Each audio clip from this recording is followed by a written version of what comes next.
ça veut dire que le 21e siècle sera non pas chinois, mais africain. Bonjour Nicolas Barré. Bonjour Thomas. L'idée c'est quoi? C'est opération reconquête pour une France en perte d'influence en Afrique?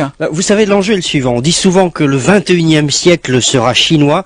En fait, il sera africain. La Chine va bientôt voir sa population culminer, puis vieillir et baisser. L'Afrique, c'est le contraire. De tous ces chiffres, il faut mettre une France qui perd de l'influence en Afrique, Nicolas. Alors, c'est ça, mais c'est en partie de notre faute. Les banques françaises, par exemple, ont beaucoup réduit la voilure, mais ça n'est pas perdu et loin de là. La France reste le pays d'accueil des étudiants africains, et quand on voit le potentiel de croissance du continent, eh bien, il faut surtout maintenir ce flux. Vouloir l'arrêter, c'est vraiment ne rien comprendre au sens de l'histoire. Donc oui, déroulons le tapis rouge. L'Afrique est un formidable réservoir de croissance pour nous. Ne nous trompons pas, le 21e siècle sera africain. L'Afrique, formidable réservoir de croissance, nous dit Nicolas Barré, directeur de la rédaction des Échos. Dans ce match-là, la France n'est pas en avance, mais rien n'est perdu. L'édito Écho revient demain à 8h10 sur Europe 1. Bonne journée, Nicolas. Dans ce match-là, la France n'est pas en avance, mais rien n'est perdu. Est-ce que vous discernez ce qui se joue dans les soubassements de la diplomatie internationale? C'est une compétition qui est engagée, et l'enjeu de cette compétition, c'est l'Afrique. Du fait du Covid-19, vous avez peut-être entendu que l'Europe allait débloquer une aide de 20 milliards d'euros pour l'Afrique, et la France a appelé à l'annulation de la dette africaine. On ne peut comprendre ces gestes en apparence généreux que si on les place dans le contexte de rivalité géopolitique qui oppose actuellement les grandes puissances et les puissances émergentes sur le terrain africain. Quand la France demande la suppression de la dette africaine, ce n'est pas par générosité envers les Africains. C'est parce que la dette africaine est détenue à 40% par la Chine. Et dans cette compétition, la Chine est l'obstacle principal. Quand l'Italie attaque ouvertement la France sur sa politique africaine, comme nous l'avons vu tout à l'heure, ce n'est pas uniquement parce qu'elle est principalement concernée par la crise migratoire ou par souci de justice. C'est aussi parce qu'elle est elle-même engagée dans cette joute diplomatique pour acquérir des parts de marché en Afrique. Et ces nations n'hésitent plus à sortir du conformisme diplomatique habituel pour s'envoyer ouvertement des invectives sur la question africaine. L'Italie accuse la France d'appauvrir l'Afrique. La France tacle la Chine sur la question de la dette. Les États-Unis dénoncent les pratiques prédatrices de la Chine et de la Russie. Il faut donc comprendre que nous sommes à un tournant crucial de l'histoire. C'est l'avenir des nations qui se joue, et il se joue en Afrique. Que compte faire la France sur le plan diplomatique pour supplanter ses concurrents? Le Sénat français a publié un rapport qui édicte 70 mesures que la France doit prendre pour reconquérir l'Afrique. C'est un rapport de 500 pages, je l'ai lu en diagonale. Alors, le titre de ce rapport, c'est « L'Afrique est notre avenir ». Alors d'abord, je trouve un peu cocasse que le Sénat de la République française publie un rapport titré « L'Afrique est notre avenir ». Donc, comme je le disais, ce rapport met en évidence 70 mesures qui doivent être prises par la France pour supplanter ses concurrents sur le terrain africain. Il y a plusieurs mesures intéressantes, j'en ai relevé deux notamment. Par exemple, en page 392, on a l'intertitre « Tenir un autre discours sur l'Afrique ». Les sénateurs expliquent que le discours qui est tenu sur l'Afrique est souvent un discours misérabiliste qui ne correspond pas à la réalité d'aujourd'hui.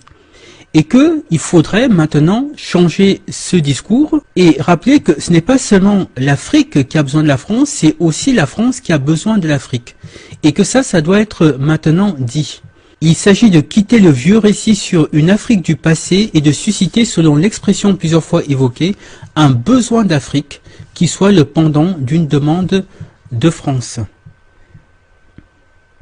L'amélioration de l'image et de la connaissance de l'Afrique doit s'inscrire dans le long terme et s'appuyer sur une recherche universitaire de qualité sur l'Afrique. Pour faire face à ces défis, la diplomatie française, en premier lieu, doit pouvoir produire un nouveau discours sur la relation de la France à l'Afrique. Les enquêtes sur l'image de la France en Afrique sur la décennie montrent une dégradation sensible. Donc ils expliquent là que l'image de la France en Afrique est de plus en plus mauvaise, et c'est en partie à cause de la manière dont l'Afrique est souvent présentée dans la société française. Une mesure très significative apparaît en page 399 sous l'intertitre « S'émanciper du passé ». Les sénateurs expliquent qu'il y a en Afrique, y compris chez les jeunes, de la rancœur vis-à-vis de la France à cause de son passé esclavagiste et colonial, et que ça, c'est un handicap majeur pour la France. Effectivement, ils sont lucides. Mais l'Europe a un handicap extrêmement lourd, c'est celui du passé colonialiste, que ce soit pour l'Allemagne, pour l'Angleterre ou pour la France. Donc, qu'est-ce qu'ils disent? Ils disent ici, la relation franco-africaine reste lestée du poids d'un passé mal assumé. Le rejet dont la France est parfois l'objet, notamment dans les couches les plus jeunes de la population africaine, tire argument de sa responsabilité dans les pages les plus sombres de l'histoire de l'Afrique. L'esclavage qu'il a saigné de ses forces vives alors qu'elle constituait encore un continent sous-peuplé, la colonisation qui marqua son entrée traumatisante dans la modernité tout en l'enserrant dans ses frontières, dans des frontières qu'elle n'avait pas choisies. La décolonisation dont on néglige qu'elle fut en Afrique subsaharienne, émaillée de massacres aujourd'hui oubliés.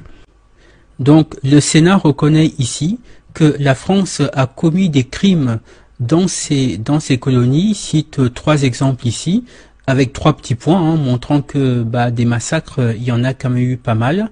Alors par exemple ici, le Cameroun en 1955, et de quoi s'agit-il? Il s'agit du massacre de Messa.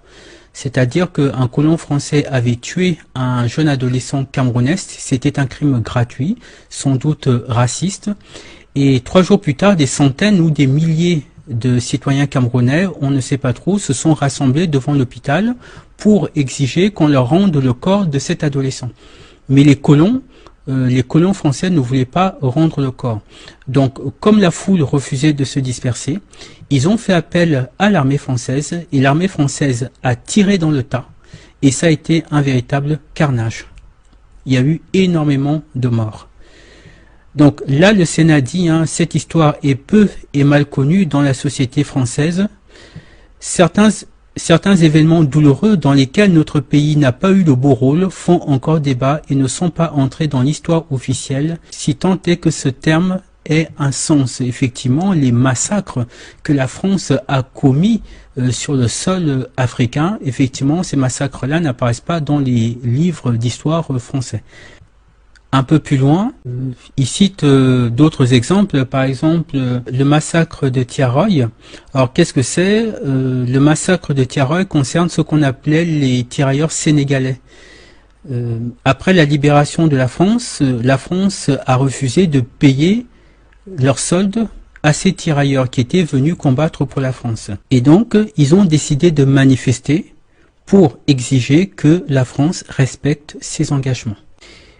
Comment a réagi la France? Elle les a tout simplement fusillés. Ils ont tous été fusillés pour que ça serve d'exemple aux autres tirailleurs. Voilà la gratitude des gens qui étaient venus d'Afrique pour libérer la France les tue parce qu'ils demandaient juste qu'on leur paye ce qu'on leur avait promis. Voilà le véritable visage de ce pays qu'on appelle la France, et évidemment ces récits ne se trouvent pas dans les livres d'histoire. Et donc, les sénateurs disent qu'il faut solder ce passé, et pour cela, ils proposent que l'histoire soit réécrite, que l'histoire de l'Afrique soit réécrite, écrite conjointement par des historiens français et des historiens africains, afin que toutes les vérités soient dites et que la France et l'Afrique puissent repartir sur de nouvelles bases. Voilà, ils disent ici par exemple, c'est pourquoi il convient de régler ces contentieux qui empoisonnent la relation et solder le passé par une mise en récit commune de cette histoire partagée. Voilà, donc ils proposent un livre d'histoire franco-africain. François Mitterrand d'ailleurs lui-même avait évoqué une telle chose en 1957.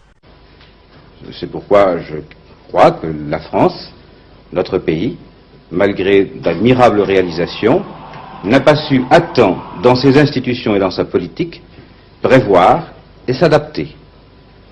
C'est pourquoi je pense que après Genève, Dien Bien Phu, après Carthage, je crois que pour l'Algérie et l'Afrique noire, un sérieux examen de conscience se pose aux Français. Oui. Alors, je précise, est-il besoin de le dire, qu'il n'y a aucune sincérité dans cette proposition. Je rappelle que ce document sénatorial, c'est 70 mesures pour reconquérir l'Afrique. Donc, on est purement ici dans de la stratégie. Évidemment, ils disent qu'il faut ouvrir les archives sur tous ces massacres qui ont été commis afin d'apaiser les mémoires.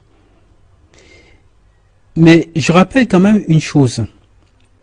Les crimes que les Occidentaux ont commis à l'égard des Africains, ça concerne des centaines de millions de morts entre l'esclavage et la colonisation.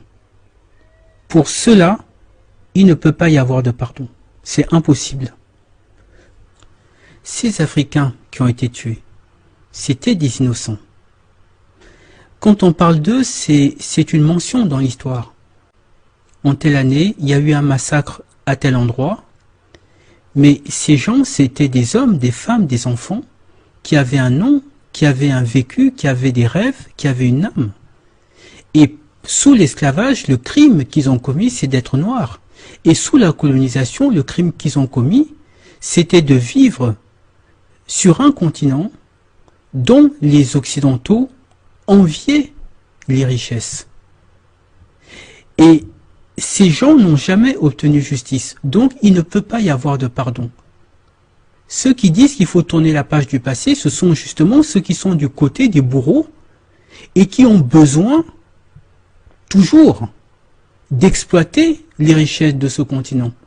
Et comme ce passé constitue un obstacle pour eux, eh bien, ils disent, bien, il faut oublier, c'est du passé, il faut tourner la page. Mais en réalité, c'est impossible. C'est impossible. Ces gens n'ont pas obtenu justice, donc on ne peut pas pardonner, on ne peut pas tourner la page. Il y a juste l'attente du jugement. Pardonner, ça serait trahir ces âmes sacrifiées. Et l'Africain, avec un A majuscule, ne commettra pas cette infamie. Une deuxième chose, ce document dit que la France et l'Afrique ont besoin l'une de l'autre. Alors, on va être très clair. Les Africains n'ont pas besoin des Occidentaux. Ce sont les Occidentaux qui ont besoin des Africains. L'Afrique est autosuffisante parce que toutes les matières premières de la planète sont en Afrique. Et je peux vous certifier une chose. Si l'Afrique décidait de fermer la porte aux Occidentaux, à tous les Occidentaux, et d'exploiter elle-même ses ressources et de faire du commerce uniquement entre nations africaines, je peux vous certifier qu'en moins de 20 ans, il n'y aurait plus de pauvreté en Afrique. En moins de 20 ans, l'Afrique redeviendrait le continent en or qu'il était avant l'esclavage. Les Africains sont pauvres parce que les richesses de l'Afrique ont toujours été exploitées par les Occidentaux et pour les Occidentaux. Donc, s'ils décidaient de fermer la porte à ces Occidentaux et d'exploiter eux-mêmes leurs richesses, l'histoire de l'Afrique changerait du tout au tout. Et on va lui demander si c'est un fait ou une théorie du complot, le fait qu'au Mali et dans d'autres pays, il y a certains Français qui se construisent des fortunes colossales, comme le groupe Bolloré, par exemple, dans l'exportation des matières premières et les transports, comme le groupe Areva dans l'exploitation de l'uranium pour l'industrie nucléaire, comme le groupe Bouygues TF1, mais aussi la construction, et comme le groupe Total, dont cette semaine, dans les pages roses réservées au monde des affaires, je lisais que le bénéfice de Total a été dopé, que le bénéfice a grimpé de 8% à 12,4 milliards d'euros. Avec 12,4 milliards d'euros, vous comblez sans problème le trou de la sécurité sociale, les retraites, etc. Donc, 12,4 milliards de bénéfices pour Total, et 40% de ce bénéfice se réalise en Afrique. Et là, c'est intéressant de comprendre comment il y a des gens si pauvres et des gens si riches en Afrique ou autour de l'Afrique, Et là, c'est le moment de rappeler ce que disait Mitterrand en 1988 pour expliquer sa politique envers l'Afrique. Chaque franc, disait-il, investi au sud rapporte 8 francs au nord. Il faut se rendre à l'évidence, ce sont les pauvres qui financent les riches. Un autre grand comploteur, c'est le célèbre groupe capitaliste d'audit des entreprises et d'analyse des situations économiques, McKinsey. McKinsey déclarant récemment même si le continent africain reste confronté à d'importants problèmes de développement, comme c'est gentil cet euphémisme, le taux du retour sur investissement en Afrique est tout de même le plus élevé au monde. Ça veut dire qu'il y a des gens qui construisent l'essentiel de leur fortune en Afrique et ils gagnent plus en Afrique que n'importe où ailleurs, pendant que les Africains crèvent de faim. Le président Hollande s'inscrit dans la même ligne. Je cite, « La France maintiendra ses engagements vis-à-vis de ce continent plein de promesses. Toutes les puissances du monde y sont et essayent de développer leur influence. C'est un continent où la démocratie progresse. » Ah bon?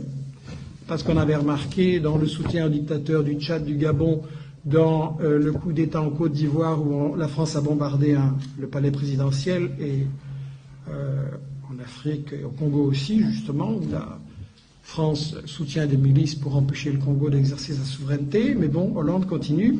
C'est surtout ça qui l'intéresse. Un continent où l'énergie et l'environnement sont autant de sujets majeurs. En 2050, 80% des francophones seront africains, 700 millions de femmes et d'hommes. Chacun comprend ici l'enjeu. Et donc, j'aimerais bien que la France, qui aide si généreusement le Mali, le Niger et d'autres depuis des dizaines d'années, nous explique comment ça se fait qu'il y a des fortunes colossales chez Bolloré, chez Bouygues, chez Total et dans tous les grands groupes français sur le dos des Africains pendant que les Africains continuent à crever de faim. Je rappelle que sous le colonialisme, il y a eu 205 à ce jour dirigeants africains assassinés par les colonialistes. 205. D'un côté, la France et les États-Unis sont engagés dans une guerre contre la Chine pour empêcher que la Chine trouve des partenaires en Afrique, mais ils sont aussi engagés dans une guerre contre les Africains, et puis ils sont engagés dans une guerre entre eux-mêmes pour savoir qui va prendre la plus grosse part du gâteau.